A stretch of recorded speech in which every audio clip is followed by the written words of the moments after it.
এক নিজামের রক্ত থেকে কোটি নিজামি জন্ম নেবে ঘরে ঘরে অযুত সংগ্রামী।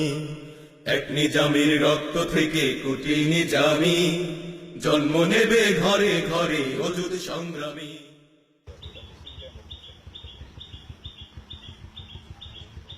আমি প্রথমত আল্লাহ পাকের শুকরিয়া আদায় করতে চাই যে আল্লাহ তাআলা অত্যন্ত মেহেরবানি করে এই সাথী উপজেলার মধ্যে মৌলানা মতিউর রহমান নিজামীর মতো একজন ক্ষণজন্ম মানুষকে জন্ম দিয়ে আমাদেরকে ধন্য করেছেন। মৌলানা মতিউর রহমান নিজামী অত্যন্ত বড় মাপের মানুষ হওয়া সত্ত্বেও তিনি জনপ্রতিনিধি ছিলেন, এমপি ছিলেন, মন্ত্রী ছিলেন। সেজন্য এই এলাকার মানুষের সাথে যতদূর সম্ভব সম্পৃক্ততা রক্ষা করার চেষ্টা করতেন। সেই সুবাদে আমি একজন ছোট্ট মানুষ হয়েও ওনার সাহচর্যতা মোটামুটি ভালোই পেয়েছি এবং নিজকে ওনার সাহচর্যতায় ধন্য করতে পারছি অনেকটুকুই। সেই সুবাদে আমি ওনাকে একদিকে যেমন এই বাংলাদেশের রাজনৈতিক আকাশের একজন উজ্জ্বল নক্ষত্র হিসেবে দেখেছি, তেমনি একজন দিনদার, আল্লাহওয়ালা, তাকওয়াপন্থী, দেশ বরেণ্য আলেমে দিন হিসাবে ওনাকে পেয়েছি। ওনার অনেক বক্তৃতা শুনেছি এবং সেই বক্তৃতায় উনি যা বলতেন তার বাস্তব মিলও আমি ওনাকে পেয়েছি, ওনার আমলের ভিতরে পেয়েছি। যেহেতু ওনার সাহচর্যে আমি বেশ কিছু সময় নেওয়ার বা দেওয়ার পেয়েছি, সেই জন্য ওনার বেশ কিছু কথা আমার জীবন পটে স্মৃতি হিসেবেও আছে। প্রথমত, উনি আলেম হিসেবে মুরব্বী আলেমদের যে শ্রদ্ধা করছেন তার একটা বিষয় আমার মনে পড়ছে। 1991 সালের নির্বাচন, সেই নির্বাচনে গৌরীগ্রাম ইউনিয়ন ওনার সাথে আমার সফরে যাওয়ার কথা ছিল। সকাল 7টায় অফিসে আসতে আমার 1 মিনিট বিলম্ব হয়েছিল। উনি খুব ভদ্র ভাষায় একটু অসন্তুষ্টি প্রকাশ করে বললেন, দেখো তো বাজে কত। ঘড়ির দিক তাকায় দেখি 7টা 1 মিনিট বেজেছে। শ্রদ্ধায় মাথা নত করে থাকলাম, উঠব। এই সময়ে আমাদের এই ধুলাউড়ির ইউনিয়নের অত্যন্ত প্রথিতযশা একজন আলেমে দিন ছিলেন, বক্তা ছিলেন, তার নাম ছিল মৌলানা নিজামউদ্দিন। ওই নিজামউদ্দিন সাহেব একজন মুরব্বী মানুষকে সাথে করে নিয়ে অফিসে আসলেন। আসার পরে ওনার সাথে গল্পগুজব শুরু করলেন। উনি আমাকে, নিজামী সাহেব আমাকে বললেন ওনাকে কিছু নাস্তা করাও। আমি কিছু ফলমূল নিয়ে আসলাম। প্রায় 15-20 মিনিট ওনাদের সাথে কথাবার্তা বললেন। বলার পরে উনি যখন রওনা হলেন, আমি ওনাকে মামা বলে ডাকতাম। আমার গ্রামের বাড়িতে ওনার মামার বাড়ি, সেই হিসাবে আমার সাথে ওনার কোনো রক্তের সম্পর্ক নাই। তো বললাম যে মামা, এই যে গল্প গুজব করলেন, 1 মিনিট পাস করছিলাম তাই একটু অসন্তুষ্ট হইলেন, এত গল্প গুজব করলেন, এর ভিতরে তো কোনো সার বস্তু আমি দেখছি না। উনি হেসে বললেন, এনারা আলেম মানুষ, মুরব্বী মানুষ, আমার কাছে আর কিছুর জন্যই তো আসে নাই, শুধু আমার সাথে একটু কথা বলার জন্য আসছে। আমি যদি মন খুলে এনাদের সাথে কথাই না বলি তাহলে ওনারা কি মনে করবেন, আল্লাহ অসন্তুষ্ট হতে পারেন। এভাবে দেখলাম এবং শিখলাম আলেম হয়ে আলেমকে কিভাবে করে শ্রদ্ধা করতে হয়, মুরব্বীকে কিভাবে করে শ্রদ্ধা করতে হয়। ওই দিনই একটা প্রোগ্রাম থেকে আর একটা প্রোগ্রামে যাব ওনার গাড়িতেই, নির্বাচনকে সামনে রেখে। সেই জায়গাটার নাম মাঝগ্রাম। গাড়ি থেকে যখন উঠলাম, ওঠার পরে মনে হলো যে যে জায়গা থেকে যাচ্ছি দূরত্বটা এতটুকু, হয়তো জহরের নামাজটা জামাতে পাওয়া যাবে না। উনি বললেন, আমাকে দিয়ে তোমরা কি করাচ্ছ? নামাজই যদি জামাতে পড়তে না পারি, কি করাচ্ছ তোমরা? দেখলাম জামাতের নামাজের গুরুত্ব উনি কত দিতেন। একদিন নির্বাচনী কার্যক্রম চলছে, অফিস থেকে বাড়ি যেতে হবে। প্রায় 10টার মতো বেজে গেছে। উনি বললেন, চলো তাড়াতাড়ি যাই। মানুষের সাথে তো সারাদিন কাটালাম, আল্লাহর সাথেও তো একটু কথাবার্তা বলতে হবে। এ কথা বলে শেষ রাত্রিতে আবার উঠতে হবে, এই বিষয়টাকে উনি ইঙ্গিত করলেন। ওনার সাথে আমি 10 দিনের ইতিকাফ করারও সুযোগ পেয়েছি। সেই ইতিকাফের অবস্থায় দেখেছি আল্লাহর সন্তুষ্টির জন্য উনি যে বসে থাকতেন, ইবাদত বন্দেগী করতেন, সেই ইবাদত বন্দেগীর মধ্যে কোনো বিরক্তি ভাব, উনি কোনো কষ্ট অনুভব করছেন, আমার কাছে এরকমটা কখনো মনে হয় নাই। অনেক রাত্রি বসে থাকতেন, যদি শরীরে কখনো কোনো অসুবিধা দেখা যেত, এতটুকু আমি লক্ষ্য করেছি, উনি দাঁড়িয়ে মসজিদের বিরুদ্ধে হাঁটা করতেন আর গুনগুন করে কোরআন তেলাওয়াত করতেন। তাহাজ্জুদের নামাজের মুক্তাদি হিসাবে ওনার পিছনে তাহাজ্জুদ নামাজ পড়ার সুযোগ পেয়েছি।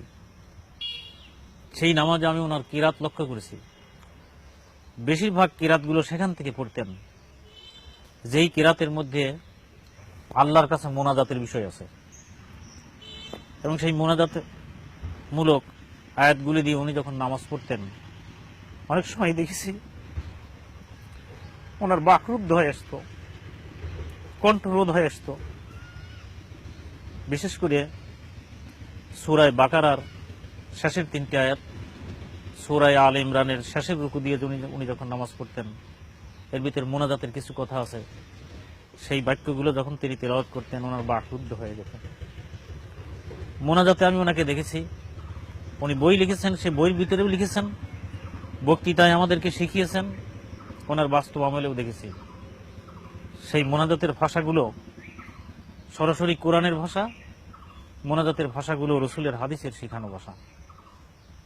মোনাজাতে প্রায়ই তিনি এই মোনাজাতটা করতেনই, এই দুটি মোনাজাত প্রায়ই করতেন। তার একটা ছিল আল্লাহুম্মা আহিনি সাঈদা অমিতনি শাহিদা, হে আল্লাহ তুমি আমাকে ভাগ্যবান হিসেবে বাঁচিয়ে রাখো, আমাকে শাহাদতের মর্যাদা দান করো। আরেকটা মোনাজাত তিনি করতেন, প্রায় করতেন, যে মোনাজাতটা ছাড়তেনই না প্রায়, আল্লাহুম্মা আতি নাফসি তাকওয়াহা ওয়া যাক্কিহা ওয়া আনতা খায়রুম মান যাক্কাহা আনতা ওয়ালিয়ুহা ওয়া মাওলাহা। এই যে হৃদয় গোলানো মোনাজাত, এবং যে মোনাজাতগুলো আল্লাহ রসুলের শিখানো ভাষার মোনাজাত, উনি আমাদেরকে বলতেন যে আল্লাহর কাছে মোনাজাত করতে হলে আল্লাহ যে ভাষা শিখিয়েছেন তার চাইতে সর্বোত্তম ভাষা আর নাই, আর আল্লাহর প্রতিনিধি হিসেবে রসুল যে ভাষা শিখিয়েছেন তার চাইতে ভালো ভাষা আর নাই। এই কথাটা উনি শুধু বইতে লেখেন নাই, এই কথাটা উনি শুধু মুখে বলেন নাই, ওনার বাস্তব আমলের ভিতরে এই জিনিসটা দেখেছি। রাজনৈতিক ব্যক্তিত্ব হিসাবে ওনাকে যেভাবে দেখেছি, ব্যক্তিত্ব হিসেবে অতুলনীয়, কিন্তু সেখানে কোনো ধোঁকা, সেখানে কোনো ফাঁকি, সেখানে কোনো মিথ্যার লেশ পর্যন্ত কখনো দেখা যায় না। দূরদর্শী ব্যক্তি হিসাবে যেটা দেখেছি, পরে কি হতে পারে এ বিষয়ে অত্যন্ত সাবধান ছিলেন। উনি যখন 2001 সালের এমপি এবং মন্ত্রী ছিলেন, উনি একটা ট্রাস্টের সভাপতি। সেই ট্রাস্টে 1 টন বা 2 টন টিআর বরাদ্দের জন্য খসড়া প্রস্তাব নিয়ে গেছে ওনার কাছে। উনি সবগুলি দেখার পরে বললেন যে এইটা তোমরা দিছো কেন? উনি সেই ট্রাস্টের চেয়ারম্যান, তো সেইটা পাওয়ার পর ওনার খুশি হওয়ার কথা ছিল, কিন্তু উনি খুশি হলেন না। বললেন এইটা দিছো কেন? আমি বললাম পিএ সাহেবের সাথে আলাপ করছি, দেওয়ায় আইনগত কোনো বাধা নেই। উনি বললেন আইনগত বাধা আছে, আমাদেরকে বিপদে ফেলানোর জন্য পিএ এটা বলে নাই, এটা তোমরা কেটে দাও। তো ট্রাস্টের পয়সার খুব প্রয়োজন ছিল, উনি নির্দেশ করলেন কাটতে যাচ্ছি, তাও ওটি দ্বিধা সংকোচ করছি যে টাকাটা এখন কোথায় পাবো। উনি বললেন আমি বলছি কেটে দাও, টাকার ব্যবস্থা আল্লাহ করবে। আমি কেটে দিলাম। দেখলাম যে পরে কি হতে পারে, এ ব্যাপারে কত সজাগ এবং তিনি কত সতর্ক থাকতেন। দরিদ্র মানুষের সাথে মেলামেশা, যেটা রাসূলের চরিত্রের অন্যতম একটা দিক ছিল। আত্মীয় স্বজনের সাথে আত্মীয়দের হক আদায় করা, রাসূল এই ব্যাপারে যা নির্দেশ দিয়েছেন সে ব্যাপারে বলা যায় উনি 100% এই বিষয়গুলোর প্রতি খেয়াল করতেন। উনি যখন এই ডাকবাংলোতে থাকতেন, সকালবেলা অসংখ্য দরিদ্র মিসকিন এসে ওনার গেটে ভিড় করত। এই ভিড় দেখে উনি কখনোই কোনো বিরক্তি প্রকাশ করেন নাই এবং এই দরিদ্রদেরকে অবহেলার দৃষ্টিতে কখনোই দেখেন নাই। ওনার ব্যক্তিত্বের সাথে মানানসই, সামর্থ্যের সাথে মানানসই এমন কিছু দান খয়রাত করেই তাদেরকে খুশি করে দেওয়ার জন্য উনি চেষ্টা করতেন। কোনো মানুষ যদি ওনার সামনে অন্যের ব্যাপারে, সে দুশ্মন হোক, তার ব্যাপারেও যদি কোনো গীবত চর্চা করত, উনি মুখখানা বিরক্তি ভাব করে সেখান থেকে মুখটাকে সরায় নিতেন। অন্যের কথা শুনতে গেলে যদি ওনার একটু কষ্ট হইতো, সে কষ্টটাকে স্বীকার করে নিতেন। আমার চোখের সামনে দেখলাম উনি তখন এমপি। সকালবেলা একটা মানুষ মনে হলো মুখও দই নাই, মিশাকও করে নাই, বিড়ি খায় আসছে, মুখ দিয়ে চরম দুর্গন্ধ। আমি ওনার পাশে বসা, উনি ওনার মুখের সাথে মুখ লাগা কথা বলার জন্য চেষ্টা করছেন। মুখের দিক তাকায় দেখলাম যে ওনার কষ্ট হচ্ছে, কিন্তু উনি ওনাকে, ওই লোকটাকে হাত দিয়ে সরাই দিলেন না। তার কথা মনোযোগের সাথে শুনলেন, যে জবাব দেওয়ার ছিল তা তিনি দিয়ে দিলেন। বিরোধী দলের রাজনৈতিক ব্যক্তিত্বের সম্মানের ক্ষেত্রে উনি খুব নজর রাখতেন।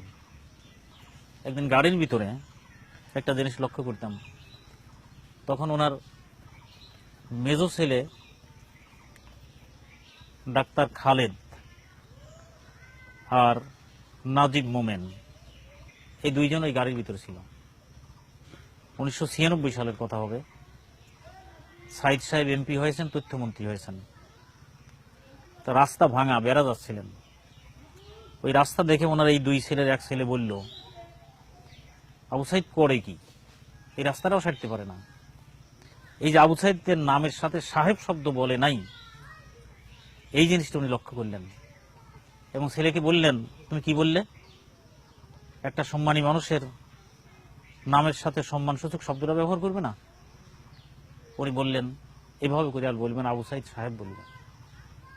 লক্ষ্য করলাম, দেখলাম এবং শিখলাম, রাজনৈতিক ব্যক্তিত্ব হিসাবে বিরোধী দল হলেও প্রতিপক্ষের মানুষের সম্মান কিভাবে করে রক্ষা করতে পারে।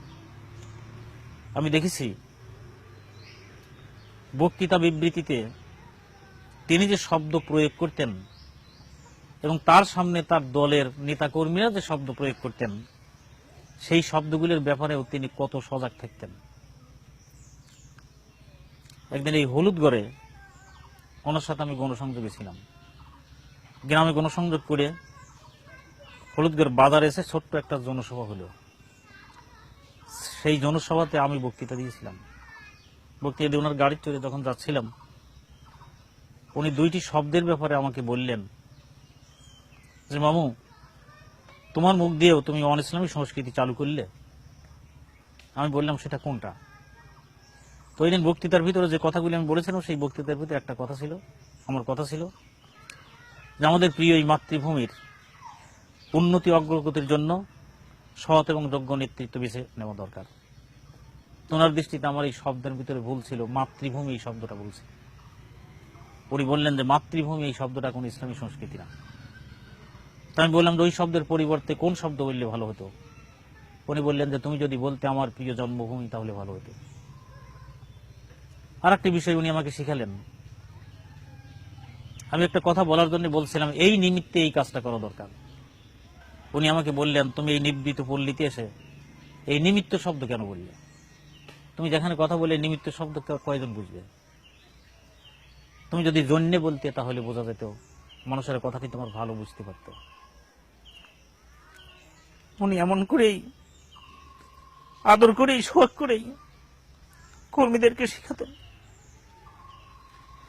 কর্মীদের অবস্থার প্রতি কত নজর রাখতেন। আমার জীবনের আরেকটি কথা মনে পড়ছে, 1989 সালে উপজেলা নির্বাচন হবে।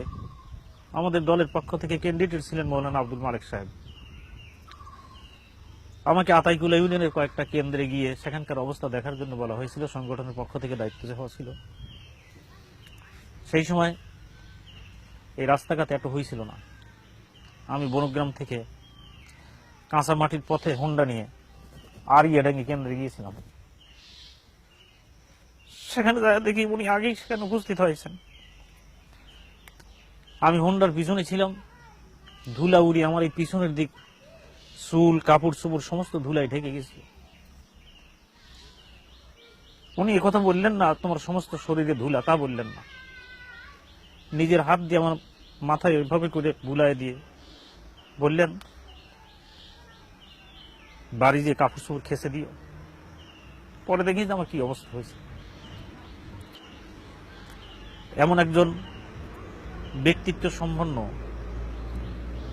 এই ক্ষণজন বা মানুষকে সরকার সম্পূর্ণ অন্যায়ভাবে, সম্পূর্ণ জুলুম করে, একেবারে উদ্দেশ্যমূলকভাবে বানোয়াট মিথ্যা অভিযোগে ওনাকে অভিযুক্ত করে এই দুনিয়ার থেকে শেষ করে দিল। তো ওনার জন্য দোয়া করি, আল্লাহ তাআলা এর জন্য ওনাকে শাহাদতের উচ্চ মর্যাদা নসিব করুক। আর সরকারের বোধ উদয় হোক, আল্লাহর কাছে এটাও কামনা করি। সেই সাথে একটা ভয়ও করি। সে ভয়টা হলো এই, আল্লাহ তাআলা কোনো জাতির প্রতি যখন কোনো করুণা করতে চান, হাদিসের মর্ম অনুযায়ী সেই জাতির প্রতি কোনো বিশেষ আলেম দান করেন। আবার যদি সেই জাতির লিডারেরা ওই আলেমকে যথাযথ শ্রদ্ধা করতে ব্যর্থ হয়, তা আল্লাহ তাআলা সেই জাতির উপরে গজব নাযিল করেন। আমি অত্যন্ত ভীতু, আমি অত্যন্ত সন্ত্রস্ত। এই জাতির প্রতি আল্লাহ তাআলা কি যে করবেন। মৌলানা মতিউর রহমান নিজামী সাহেবের মতো এত বড় একজন দেশবরেণ্য খোদাভক্ত, কোরআন মেনে চলা আল্লাহওয়ালা মানুষকে এভাবে করে মিথ্যা বানোয়াট অভিযোগে অভিযুক্ত করে তাকে দুনিয়া থেকে শেষ করে দিল। আল্লাহর কাছে দোয়া করি, এই অপরাধে আল্লাহ তাআলা যেন আমাদেরকে ধ্বংস করে না দেন। যারা এই ভুলটা, এই অন্যায়টা করেছে, আল্লাহ তাআলা তাদের বোধ উদয় দেন, তাদের গলায় যেন আল্লাহ তাআলা হিদায়াতের মালা পরিয়ে দেন। আর আল্লাহর ইলমে গায়েবে যদি জানা থাকে তারা হিদায়াত হবে না, তাদের সার্বিক জুলুমের হাতকে যেন আল্লাহ তাআলা রুখে দেন, তাদের সমস্ত ষড়যন্ত্রের জালকে যেন আল্লাহ তাআলা কোটি কোটি কোটি ছিন্ন ভিন্ন করে দেন। আমি এই দোয়াই আল্লাহর কাছে করি।